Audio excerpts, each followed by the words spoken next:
In order to save 3 franchises by uniting together, they may be able to create an epic crossover that reverses the damage done and sets them on a path to the future that is much more accepted by the majority of the fan base.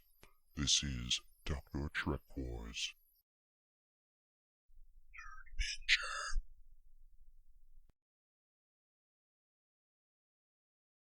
We begin our tale with an opening crawl, not dissimilar from other ones in the Star Wars movies. But it goes further than that, with a theme that is different. Yes, it combines not only the iconic sound of the Star Wars theme, but also that of Star Trek and Doctor Who. And for those of you who are talented in mixing music together, I would encourage you to go ahead and make this and put a link in the comments. I want to hear this. But moving on, after the crawl is finished, we join Captain Kirk aboard the Starship Enterprise NCC 1701A. They have begun the maiden voyage of their new starship after the events of Star Trek Beyond. They are without a few crew members, but the key crew remains, save Chekhov. We continue on in our journey until they discover a spatial anomaly. Getting closer to explore and investigate this anomaly, they are sucked into an alternate universe where they are confronted with a Imperial Star Destroyer. Meanwhile, the Doctor, in the TARDIS, and yes, we are discussing the David Tennant Doctor, aboard the TARDIS, has identified a very, very wrong occurrence. He sets the coordinates to head for the 23rd century, and then arrives aboard the bridge of the Enterprise, captained by Kirk.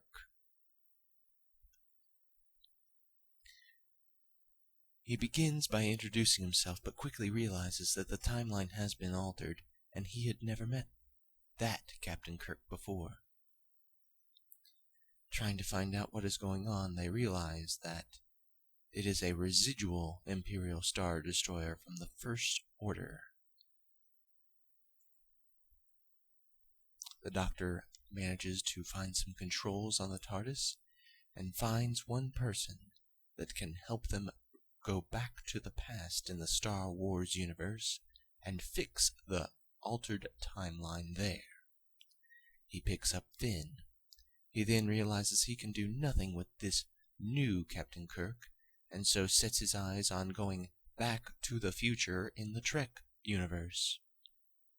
There he picks up a almost mostly dead Captain Kirk from the events of Star Trek Generations, but bringing him to the alternate timeline artificially ages him.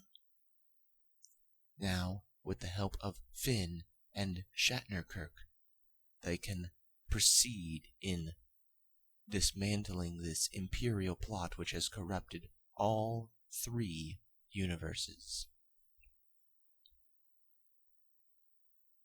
However, they must first contend with an issue of dramatic proportions when bounty hunters are sent to defeat the Enterprise and bring Kirk to the Emperor. However, our heroes are not without help as they encounter a broken, beaten version of Mace Windu, who survived the events of Episode 3. Boba Fett, who is among the bounty hunters, is overjoyed to see that this man who killed his father is still alive and disintegrates him. Dirge, another bounty hunter, arrives, being rejected by death countless times. Dirge apprehends them and takes Kirk, that is Pinekirk, and the Doctor aboard the Death Star. They meet Vader, and Vader senses that the Doctor is strong in the Force. But the Doctor is also able to use a sonic screwdriver to neutralize the ability for Vader to use any form of Force choke or Force abilities upon him or Captain Kirk. They are then placed in a cell, only to escape, and as they do, the Doctor goes into the mechanisms of the death ray aboard the Death Star as this occurs shortly after Episode 3, but before Rogue One. Doing so, he reverses the polarity of the neutron flow and sabotages the Death Star.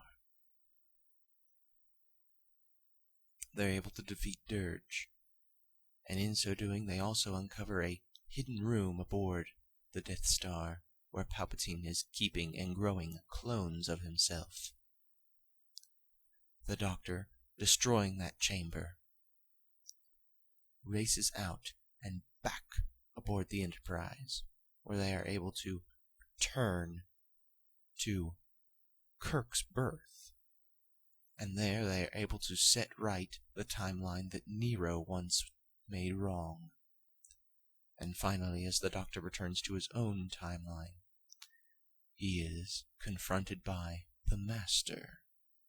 But not the Master as he remembers the Master, but a Master who is broken and realizing that there is a problem with the time-space continuum. Apparently, in his future, this version of the Master has put the Doctor in some form of trance, some sort of mental lock, to where memories are often distorted.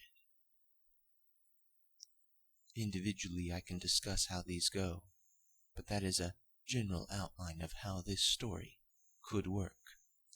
Do you have a better idea? Do you have any concept of how this crossover could fix the damage done? How there could be a rise of a Time Lord, the restoration of a timeline, and the end to an Imperial plot? Let me know. If you make a video, link the video in the comments. Thank you.